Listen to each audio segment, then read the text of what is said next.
Hi students, this is Sheikh Jani Basha, English trainer. Listen English grammar, present continuous tense. Present continuous tense అంటే ఇప్పుడు జరుగుతున్న పనులను తెలపడానికి ఉపయోగించే టెన్స్ని ప్రజెంట్ కంటిన్యూస్ టెన్స్ అంటారు. ఇందులో మనం డబ్ల్యూహెచ్ వర్డ్ క్వశ్చన్ చూద్దాం, దాని స్ట్రక్చర్ చూద్దాం. WH word plus am is are plus subject plus V1 ING plus extra words. ఇప్పుడు మనం కొన్ని వాక్యాలు చూద్దాం. నేను క్రికెట్ ఎలా ఆడుతున్నాను? How am I playing cricket? First person singular subject I, దీనికి మనం యామ్ ఉపయోగించవలేను. How am I playing cricket. అలాగే first person plural subject we, దీనికి ఆర్ ఉపయోగించవలేను. How are we playing cricket. అలాగే second person singular and plural subject you, దీనికి మనం are ఉపయోగించవలేను. How are you playing cricket.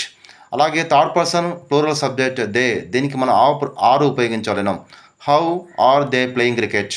అలాగే థర్డ్ పర్సన్ సింగులర్ సబ్జెక్ట్ హీకి మనం ఈజ్ ఉపయోగించవలేను. How is he playing cricket. అలాగే థర్డ్ పర్సన్ సింగులర్ సబ్జెక్ట్ షీకి, దీనికి ఈజ్ ఉపయోగించవలేను. How is she playing cricket. అలాగే థర్డ్ పర్సన్ సింగులర్ సబ్జెక్ట్ ఇట్కి, దీనికి ఈజ్ ఉపయోగించవలేను. How is it playing cricket. Okay students, thank you, all the best.